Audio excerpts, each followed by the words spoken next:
Mais um dia. Uma sucessão de eventos cotidianos ocorre na vida de cada um de nós. A nossa sobrevivência depende de alguns deles. Outros tornam a nossa vida mais agradável e confortável.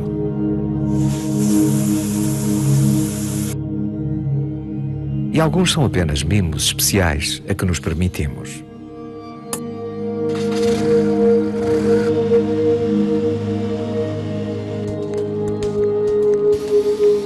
Todos eles têm algo em comum.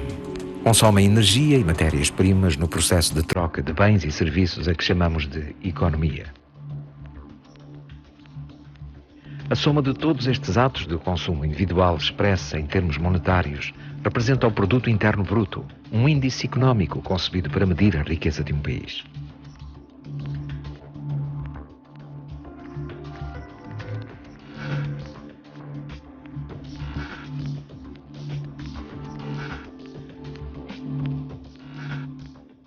Numa sociedade de consumo, o PIB nunca pode parar de crescer. A máquina económica deve sempre levar-nos mais longe.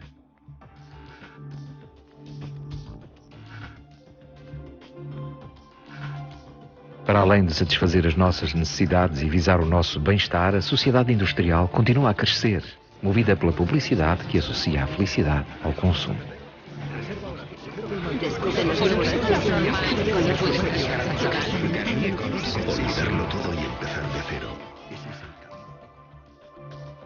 Em vez de pormos a economia ao nosso serviço, comercializamos a nossa existência, consentindo irrefletidamente a sermos, acima de tudo, consumidores e não pessoas. A consequência é a exploração de recursos naturais numa escala sem paralelo.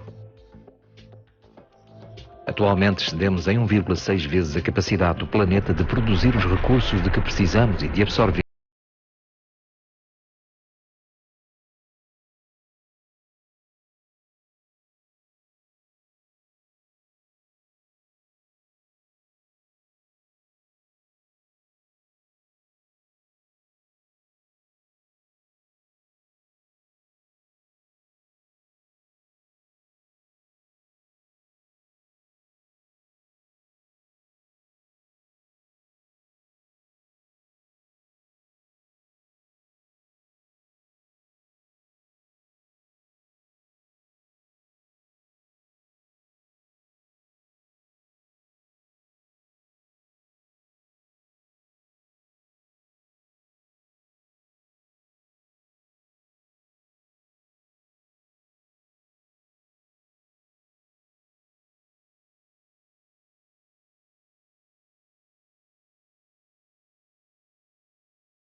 O econômico santificou um conceito, a ponto de torná-lo numa nova religião, o crescimento.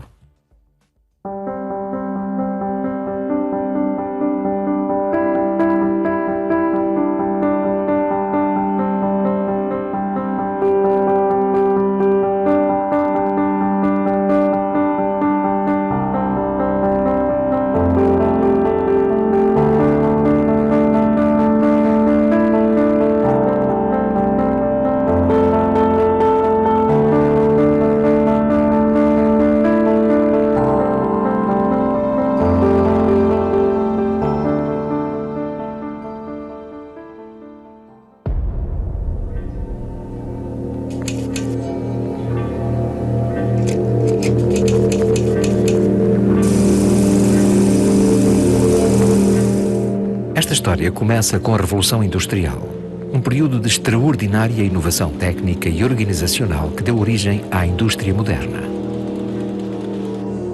Com esta grande transformação, a economia sofreu uma mudança radical e ocupa agora um lugar-chave na vida dos seres humanos. Nelle società preindustriali, in qualche modo, l'economia era dentro la società, no? Nel senso che l'economia era solo una funzione della società. Con la rivoluzione industriale, con l'affermarsi della società di mercato, lo scambio di mercato diviene il cuore della società e, come dire, solamente comprando e vendendo se stessi, anche il proprio lavoro, si può vivere in una società di mercato.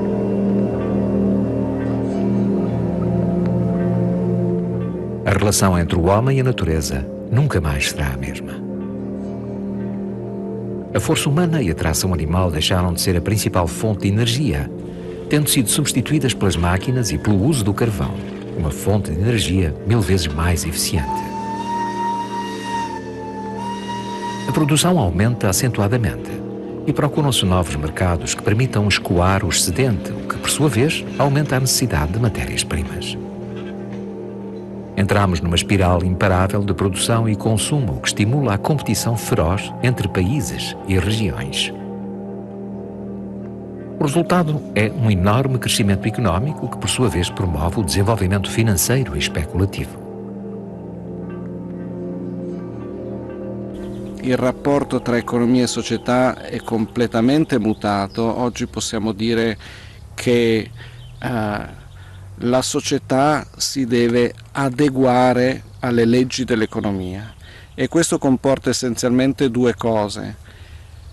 La vita della gente è trasformata in merce e questo nel tempo ha prodotto grandi ineguaglianze economiche e grandi ineguaglianze nelle condizioni di vita, di reddito, eccetera, e soprattutto, meno noto, meno capito forse, una progressiva dissoluzione dei legami sociali.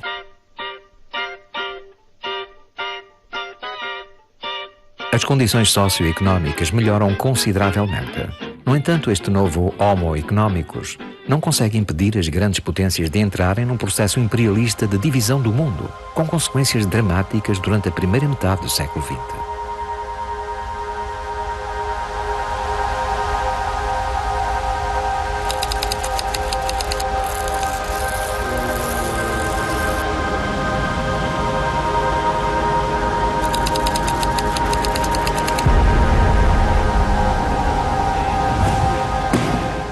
Guerras devastadoras e períodos de expansão e de crise ocorrem sucessivamente até ao fim da Segunda Guerra Mundial, altura em que o modelo económico sofre uma segunda mudança decisiva. El gran cambio se produce después de la Segunda Guerra Mundial. El objetivo es que haya redistribución de arriba para abajo, a través de un sistema impositivo muy potente, que haya gasto público, que haya pleno empleo, que los salarios crezcan, que las rentas aumenten, etcétera, etcétera, etcétera. Para que haya mucho consumo, la gente sea muy contenta, vote, sea feliz, etcétera, etcétera, etcétera. As economias ocidentais passam a integrar um amplo projeto de regulação do comércio internacional, no qual a produtividade passa a ser o principal objetivo.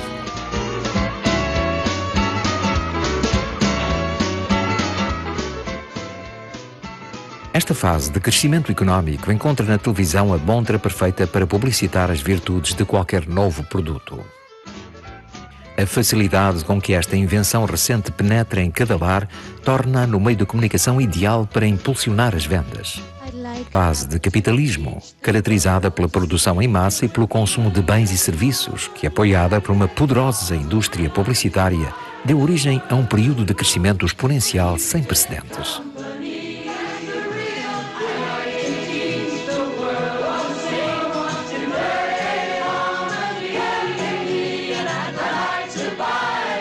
Nasceu a sociedade de consumo e, com ela, o mito da abundância.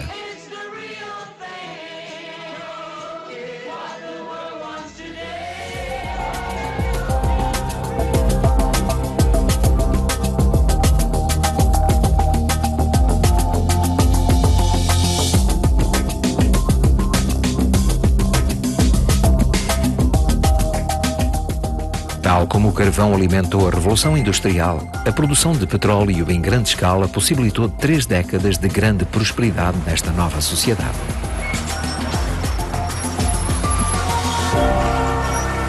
Sin los combustibles fósiles, nuestro nivel de vida no sería posible en los países industrializados y además con la actual, digamos, demografía, el mundo no podría estar viviendo al ritmo que vive actualmente. Somos el hombre del hidrocarburo. El petróleo es aproximadamente la tercera parte de toda la energía primaria que se consume en el planeta y seguido muy de cerca por el carbón. El carbón ya está a punto de ser el otro tercio del consumo de energía.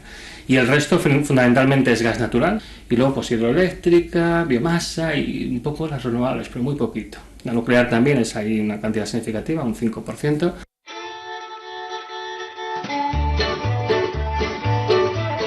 Esta dependência do sistema económico nos combustíveis fósseis é evidenciada pela crise do petróleo de 1973. We are heading toward the most acute shortages of energy since World War II. As pessoas começam a questionar um modelo baseado no crescimento ilimitado. Algo já tinha sofrido advertência 2 anos antes por parte do economista Nicholas Georgescu-Roegen. No seu livro A Lei da Entropia no Processo Económico, Nicholas demonstra que num planeta finito não é possível crescer infinitamente. O Clube de Roma, uma organização preocupada com a sustentabilidade do capitalismo, encomendou um estudo sobre a sua viabilidade a longo prazo ao Instituto de Tecnologia de Massachusetts. As conclusões deste estudo, chamado Os Limites do Crescimento, confirmam que se o aumento populacional, a exploração de recursos e a poluição continuarem, os limites absolutos serão atingidos em menos de 100 anos. É um ponto de viragem que leva os ambientalistas a fundarem grandes organizações de defesa da natureza. In the 300 years of industrial society, we have burnt up 300 million years of photosynthesis. So we know that fossil fuels come from plants that have decomposed and have been compressed geologically.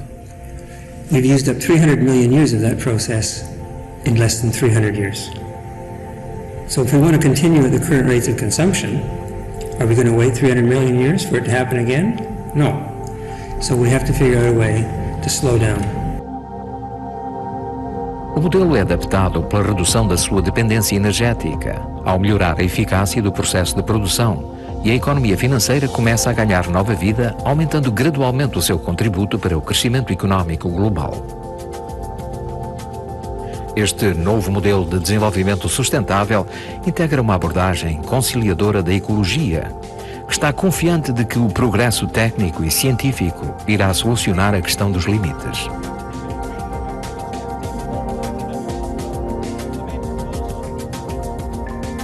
A revolução digital e a internet dão um impulso definitivo à nova globalização económica. Uma instituição antiga desempenha um papel decisivo nesta fase, a Bolsa de Valores. Están manipuladas por los grandes fondos de inversión, los grandes fondos de pensiones, que pueden hacer mover los índices bursátiles como les da la gana en función de criterios diversos y variados.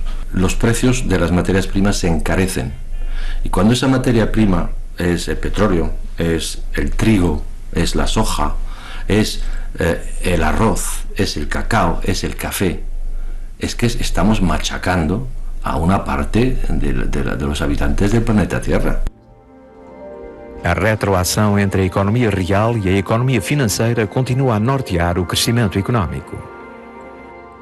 No entanto, apesar das melhorias em termos de eficiência, a obstinada realidade do binómio crescimento-energia continua a ser um fator limitador.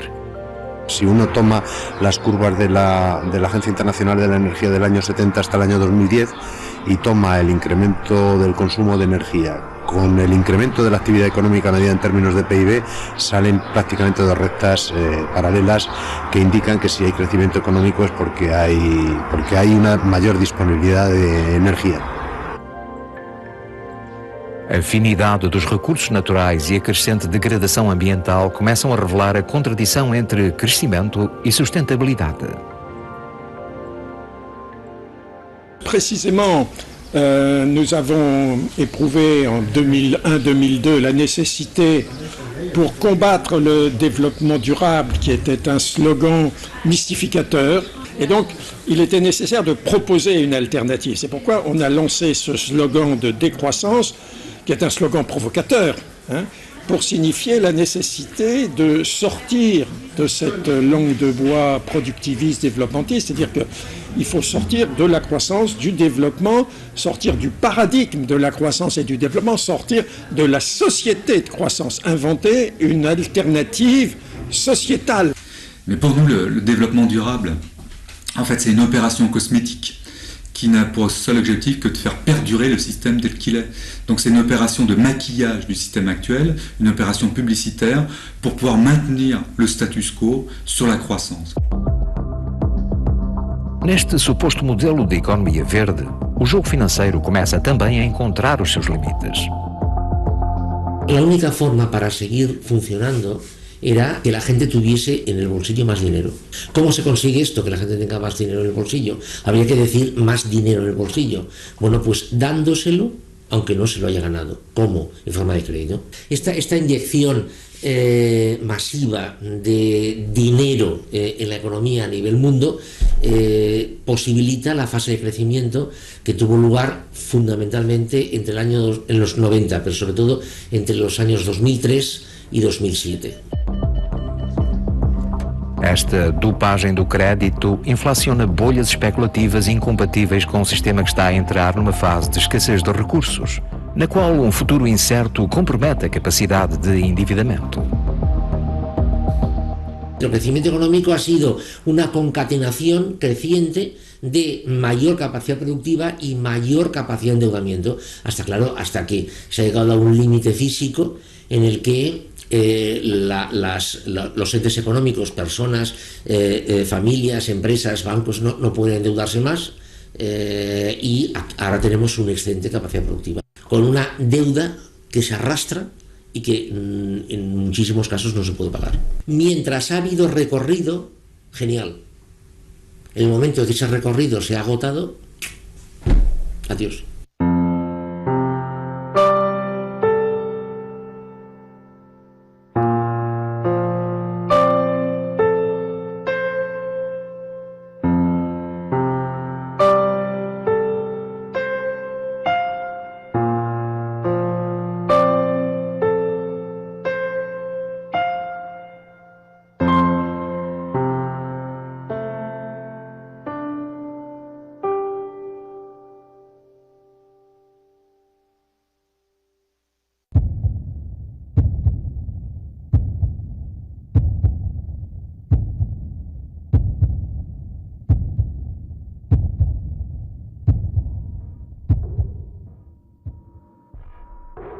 Como constatamos, o crescimento que temos vivenciado nos últimos 50 anos deve-se à exploração em grande escala de uma fonte de energia barata e abundante, os combustíveis fósseis.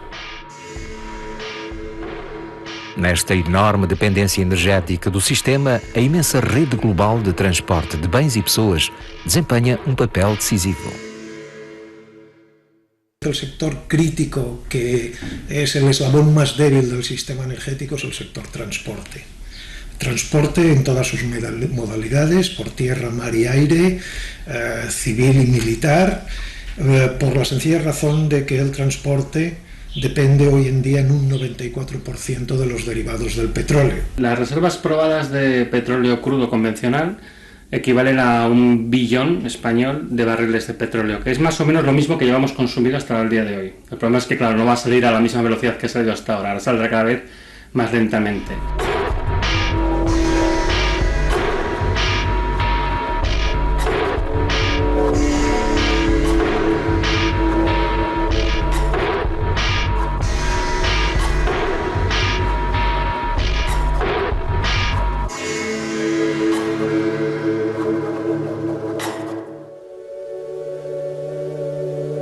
A extração do petróleo segue uma curva em forma de sino. Inicialmente a extração é tecnicamente simples e a produção aumenta rapidamente. À medida que a quantidade de petróleo diminui, a extração torna-se cada vez mais difícil até que se atinge um pico máximo, depois do qual a produção diminui irremediavelmente. Dentro em breve, os campos petrolíferos deixarão de ser rentáveis, embora ainda haja bastante petróleo no subsolo. Será que atingimos o pico da produção?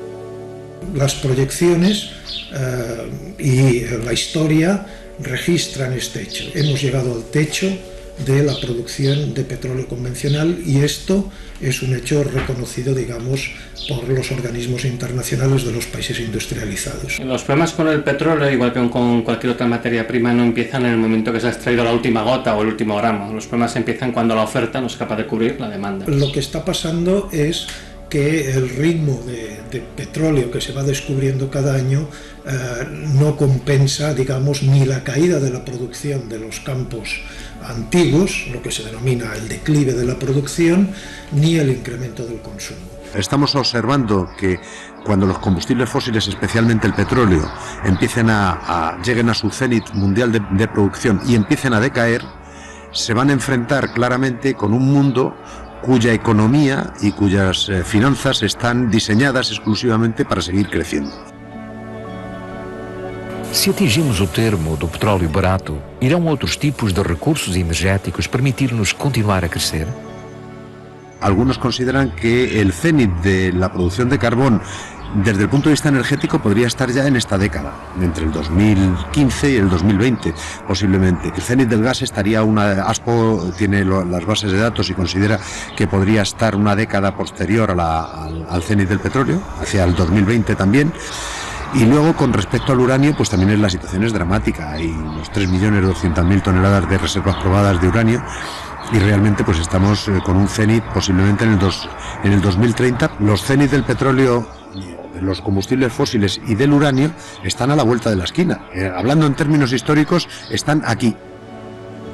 Neste panorama de iminente escassez energética, é fundamental considerar conceito que o setor industrial muitas vezes ignora: retorno energético da energía investida. Barriles es una unidad de volumen, no es una unidad energética.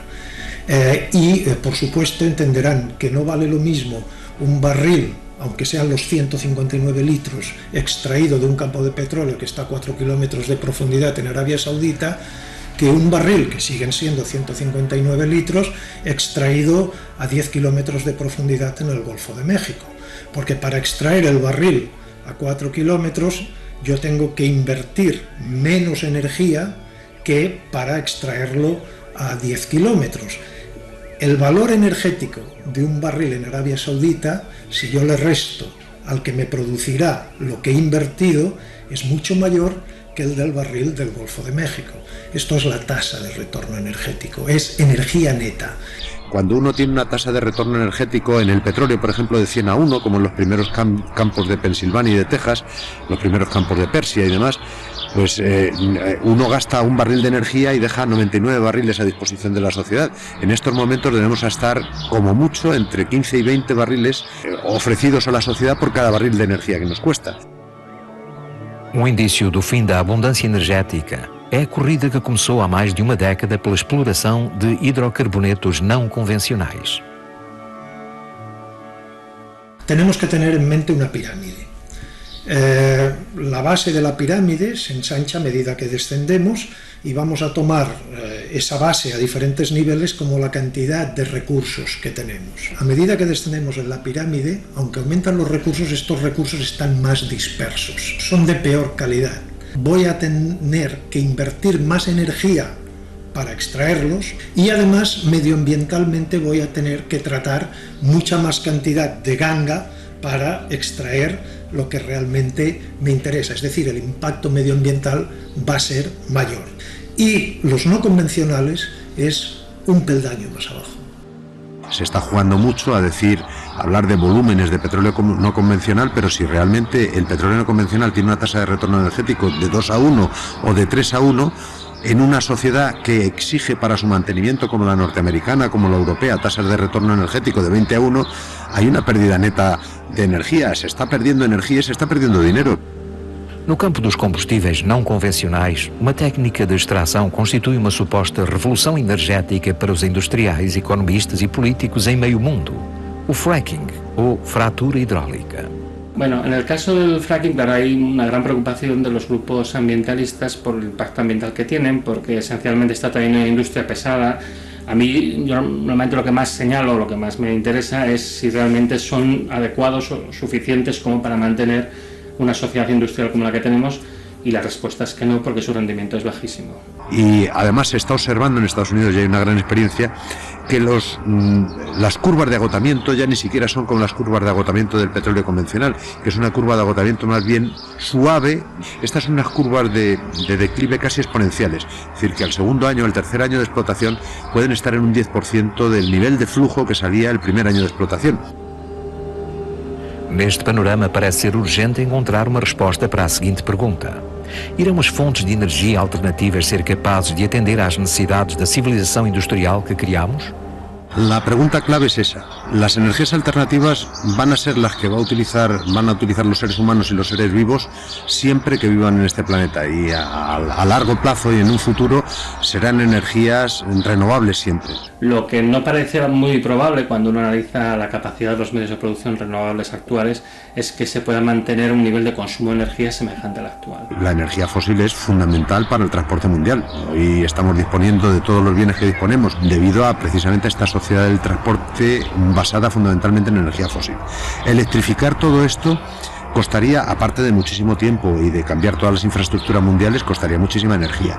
Y siendo realistas, yo creo que las energías renovables, que ya como digo son las energías del futuro, nos podrán aportar quizá el 10% de toda la energía que estamos consumiendo hoy en día. La pregunta que nos debemos formular no es tanto cuándo se acabará el petróleo, cuándo se acabará el gas, cuándo se acabará el carbón, sino cuánto tendremos que producir para cubrir el desfase entre oferta y demanda, y si llegaremos a tiempo y bajo qué condiciones económicas.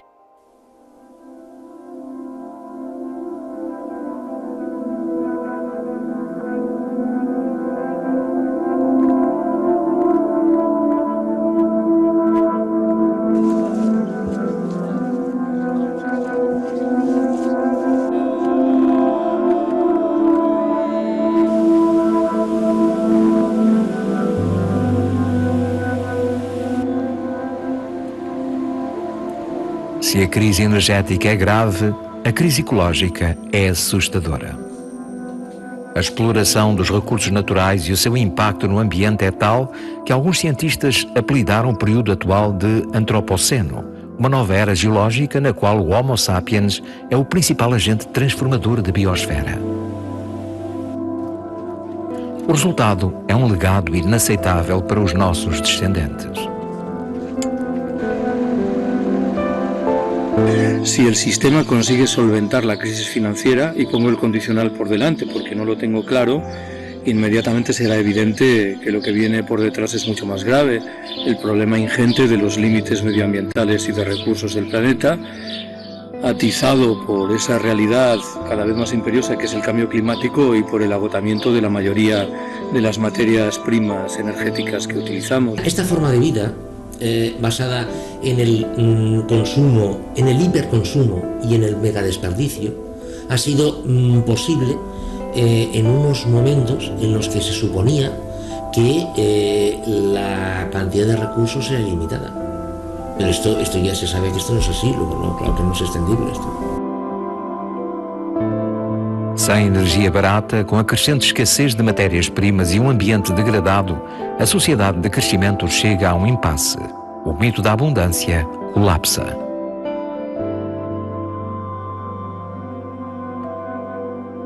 Hoje estamos a testemunhar este momento histórico. A solução já não passa por repartir o bolo. Chegou a hora de mudar de receita.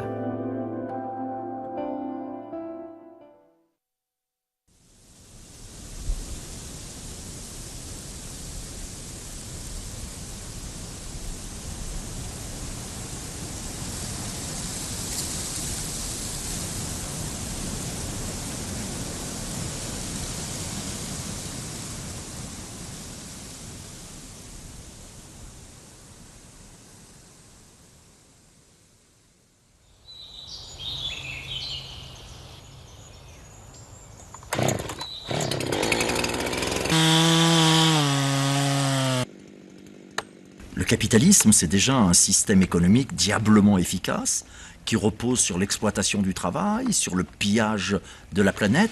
Le capitalisme, c'est une réponse à nos angoisses existentielles, à la peur de mourir, au sentiment de finitude. Même si c'est pas plaisant à dire, mais il faut reconnaître que le capitalisme nous donne à jouir. Le capitalisme nous fait jouir, mais c'est une mauvaise jouissance. C'est une jouissance d'emprise, d'avoir, d'accumulation. C'est le toujours plus de richesse économique, toujours plus de pouvoir sur les autres, sur la nature. Donc le grand enjeu aujourd'hui, c'est de passer de cette jouissance d'avoir, d'emprise, à une jouissance d'être. c'est se souvenir que l'être humain est d'abord un être social. Et je dirais que c'est à partir de cette analyse, où on dénonce le capitalisme dans toutes ses dimensions, qu'il faut, par exemple, se mobiliser contre l'agression publicitaire. Parce que la publicité, je dirais que c'est un double mensonge. C'est déjà l'illusion que le bonheur serait dans la consommation, comme si le fait de posséder 10 paires de baskets permettait de courir 10 fois plus vite. Mais la publicité, c'est aussi l'idée qu'on pourrait compenser la perte des repères de sens, des valeurs, des identités, par la consommation des produits de marque.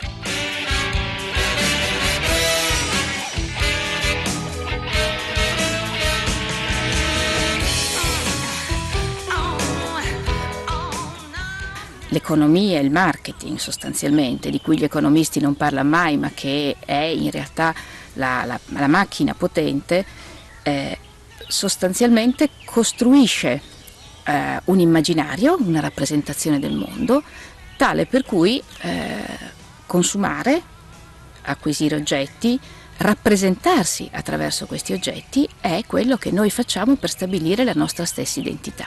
Noi facciamo riferimento come creativi ai nostri sogni, alle nostre paure, alle nostre immaginazioni, ai nostri valori. In qualche modo peschiamo nella nostra rappresentazione del mondo e la mettiamo in scena d'arte per convincere altre persone a fare quello che noi vorremmo. Quello che qualunque pubblicitario sa è che la pubblicità è potente, che è molto facile ottenere l'effetto. En el momento presente me parece que salta a la vista que el capitalismo necesita una multiplicación espectacular de las necesidades y que la necesita porque tiende a identificar por un lado el consumo y por el otro el bienestar y la felicidad. Una de las tareas urgentes es desactivar esa identificación, en el buen entendido de que es cierto que en los estadios iniciales del desarrollo la disposición de determinados niveles de riqueza y de recursos tiene que ver con nuestro bienestar. Sobran los argumentos para concluir, sin embargo, que en las sociedades opulentas el consumo desbocado al que a menudo nos entregamos es más bien un indicador de infelicidad que una señal de bienestar exultante. Quand on parle de capitalisme, on dit l'argent est au centre de la société, suit sa propre logique et les hommes se résolvent en fait à accompagner cette logique. Et on peut dire que la croissance, de la même manière que le développement, eh bien c'est aussi une idéologie qui n'est pas seulement liée au domaine économique, c'est aussi une anthropologie qui touche tous les domaines de la vie. Et on peut dire que derrière la critique de la croissance, il y a la critique de la société d'illimité. Selon cette logique, tous les pays du monde en fait devraient aboutir à ce qu'est en gros l'American Way of Life, c'est-à-dire un pavillon, 2 voitures, 3 télévisions, des téléphones portables, etc., etc. Donc ce que nous contestons comme gestion de croissance, c'est, je dirais, d'abord cette idéologie de développement. C'est-à-dire, voilà, tout le monde doit finir par vivre comme des Américains. Mas o capitalismo diz que consegue encontrar soluções para os problemas que cria. A desmaterialização da economia e a eficácia dos processos, tornadas possíveis pela ciência e pela tecnologia, são a sua principal aposta para o crescimento continuado. Nonostante la maggiore efficienza, perché effettivamente le economie attuali sono più efficienti di quelle di 20 anni fa, del 20-30% per esempio per quello che riguarda il consumo energetico, ma ciò nonostante il consumo di petrolio, il consumo di carta, il consumo di natura in generale è aumentato. È aumentato perché c'è il cosiddetto effetto rimbalzo, no? Le persone, quando per esempio, no, facciamo un esempio molto banale, oggi abbiamo delle lampadine che consumano il 30%, il 40%, anche il 70% di meno, ebbene le persone lasciano la luce sempre accesa, no? Perché ovviamente così è in molti altri ambiti, le automobili consumano di meno ma si utilizzano di più o sono più potenti, e quindi ovviamente questo ci fa capire che il discorso dei limiti alla crescita è anche e soprattutto un discorso culturale, antropologico, no? Bisogna modificare il nostro modo di agire nel mondo, e questo ovviamente non può farlo la tecnologia. Toute la science, la technoscience actuelle est pilotée par la logique de la croissance, c'est-à-dire par la logique en fait de l'accumulation du capital, de la recherche du profit. En fait, toute la recherche technoscientifique est financée par les firmes transnationales, dans l'objectif de faire des profits. Alors, évidemment, certains savants peuvent trouver des choses géniales, hein, mais c'est toujours récupéré et utilisé dans le sens du système. Il faut changer la cabine de pilotage. Et c'est ça, au fond, le projet de la décroissance. Parece evidente que crescimento ilimitado num planeta que não prolifera constitui dilema sem solução. Por força desta crítica comum ao capitalismo, surge novo paradigma, com a visão rica e diversa de uma outra possível sociedade.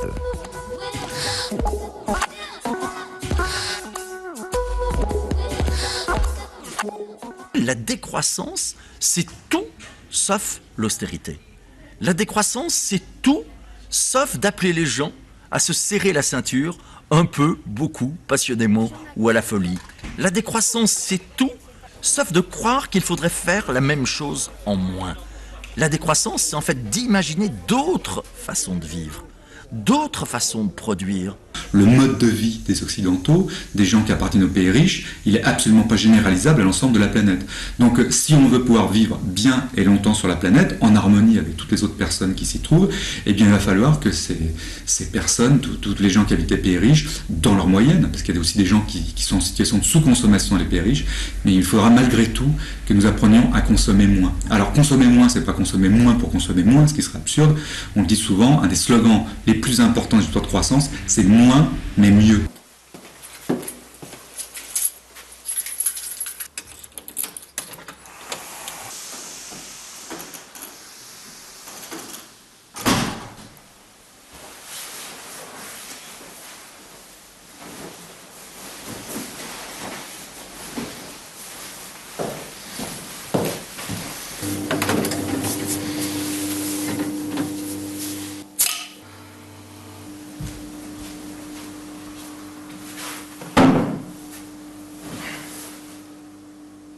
Oportunidad para el astro portugués llegaría en el minuto 11.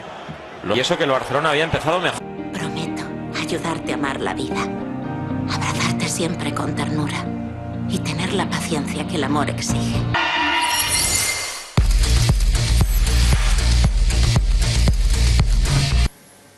Estamos hablando de la necesidad de reducir consciente, paulatina y solidariamente los niveles de producción y de consumo.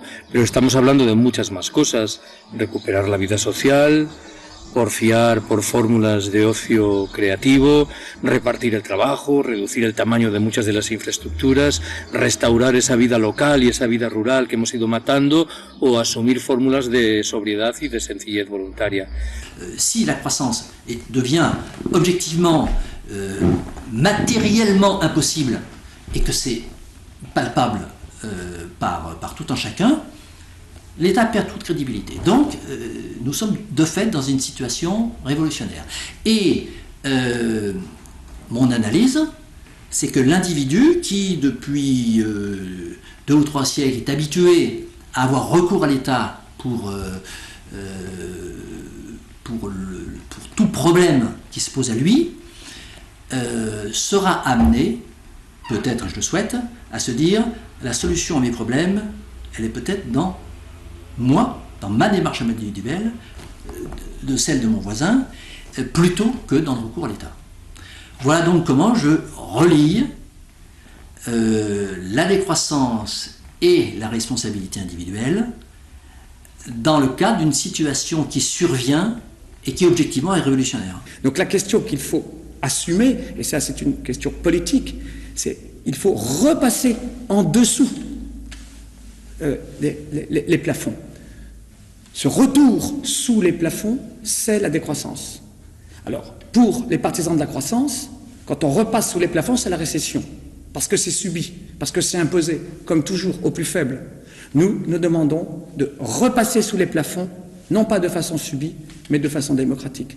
La décroissance, c'est retourner sous les plafonds de façon démocratique. C'est fondamental.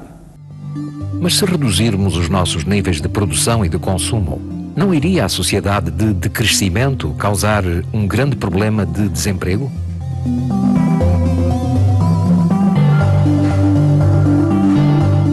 Le système productiviste, par nature, il va produire du chômage de masse. Pourquoi? Parce que c'est un système qui cherche à produire toujours plus avec de moins en moins de personnes. Alors si on prend des exemples très basiques pour comprendre, si on prend l'exemple de la distribution, sur un marché de proximité, il faut beaucoup de personnes pour distribuer relativement peu de denrées. Si vous prenez de la grande distribution, tout d'un coup, la productivité va être décuplée, donc il faudra beaucoup moins de personnes pour distribuer énormément de marchandises. La décroissance, c'est un système qui naturellement sera moins demandeur d'énergie fossile, qui sera plus demandeur de personnes pour travailler. Lo que el crecimiento dice es que podemos vivir mejor con menos.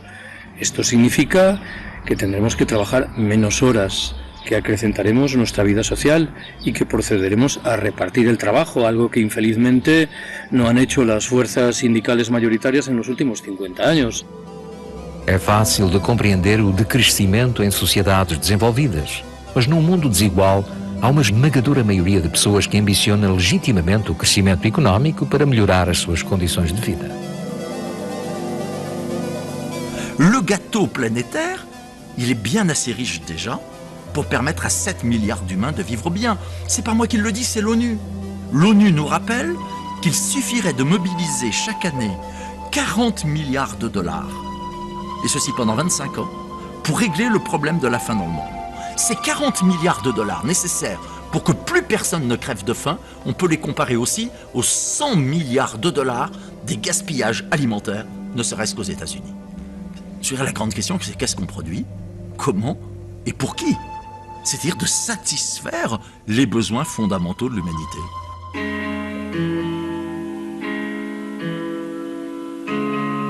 Qual será a estratégia de decrescimento para mudar o paradigma económico atual? Como pode esta mudança ser efetuada? Atuando em 3 níveis ou formas de resistência: simplicidade voluntária, experiências de transição coletivas e a ação política.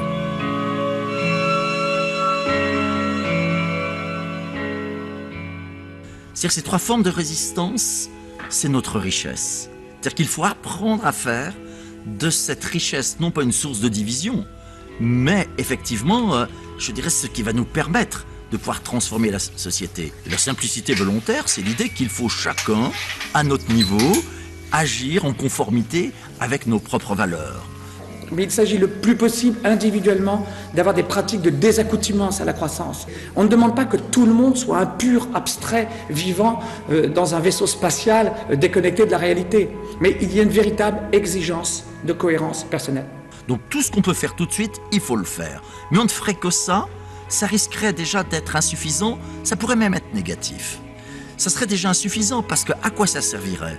D'être un certain nombre à se faire plaisir, parce qu'il y a du bonheur à échapper à la dictature des marques, il y a du bonheur à ne pas être un forçat du travail et de la consommation.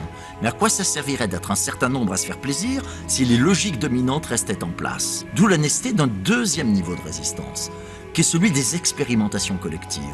Tout ce que l'on peut bricoler ensemble, dans les marges, dans les franges, pourquoi pas au cœur de la société, doit être fait. C'est aussi bien le retour aujourd'hui du mouvement coopératif, de production, de consommation, d'habitation. C'est également les AMAP, les associations pour le maintien d'une agriculture paysanne. Ce sont les monnaies locales qui sont lancées.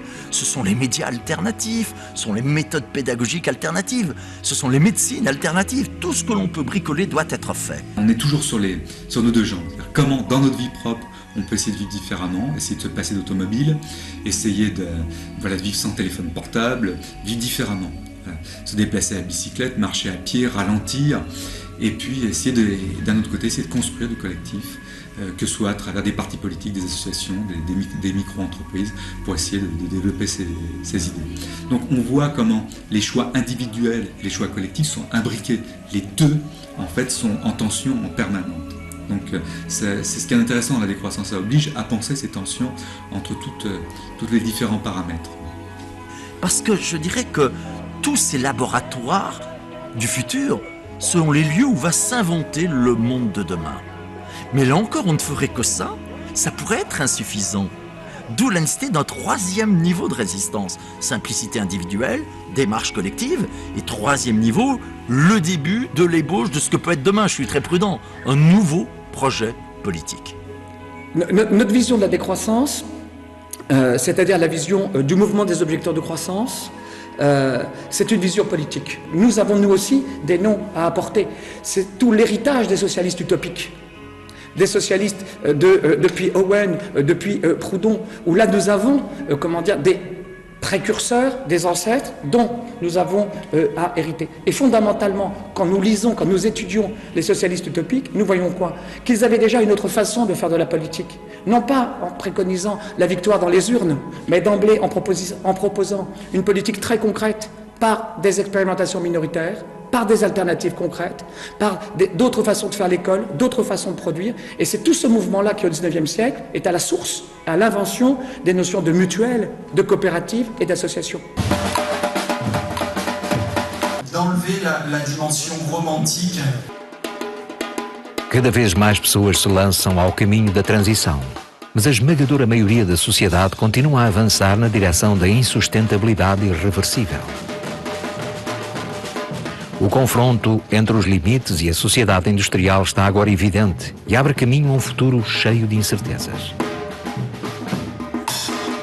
Non possiamo escludere che il sistema sia in grado di rilanciare una nuova espansione, ma per questo occorrerebbe quello che Georgescu chiamava una tecnologia prometeica, una tecnologia che cambiasse completamente gli scenari, che mettesse a disposizione nuova energia a basso costo, e di questa tecnologia semplicemente non abbiamo alcuna avvisaglia. Est-ce que le capitalisme peut s'adapter à la décroissance? Est-ce qu'il peut récupérer la décroissance? Donc est-ce qu'il n'y a pas un risque dans le discours décroissant de convenir finalement d'une certaine façon au capitalisme? Et la réponse est oui. Il le fait d'ailleurs actuellement avec son département Green Business. Tenemos que decrecer sin lugar a dudas y además hay dos formas de hacerlo. O lo hacemos nosotros voluntaria y colectivamente, o la naturaleza se va a encargar de hacerlo. Por tanto, prefiero que sea toda la sociedad mundial en su conjunto la que se dé cuenta de que tiene que ir a unos niveles de consumo que sean sostenibles y que estén en equilibrio con las posibilidades que ofrece el planeta, con la biosfera, con el consumo de la biosfera. E la decrescita, un pezzo dello sforzo della decrescita è proprio quello di provare a raffigurare questo mondo nuovo e a usare quello che è l'immaginario meglio. Tout le monde est convaincu qu'on va dans le mur. Mais il y a ceux, les puissants, les grandes firmes, les pays riches, qui pensent qu'il est possible de sauter par-dessus le mur avec l'adaptation de la planète à la dérégulation climatique, avec l'adaptation de l'humanité, c'est ce qu'on appelle le transhumanisme. Et puis il y a ceux qui pensent, non pas qu'il faut revenir en arrière, parce qu'on ne revient jamais en arrière, mais qu'il faut multiplier les pas de côté. Eh bien moi je préfère miser effectivement sur ces forces-là. Una grande transizione è in qualche modo necessaria, inevitabile, e ovviamente questo ci pone di fronte alla necessità di operare delle scelte, tra cui quella della decrescita è ovviamente una delle scelte possibili, non la sola. Yo creo que este es un debate que la realidad nos va a imponer. No lo vamos a hacer de buen grado, porque el ser humano aspira, digamos, a vivir lo mejor posible a corto plazo sin pensar en generaciones futuras, sin pensar en lo que básicamente constituye la sostenibilidad. Pero los límites se nos van a aparecer de forma brusca. Este debate está servido porque realmente el planeta no va a dar para más.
como será o nosso futuro no planeta.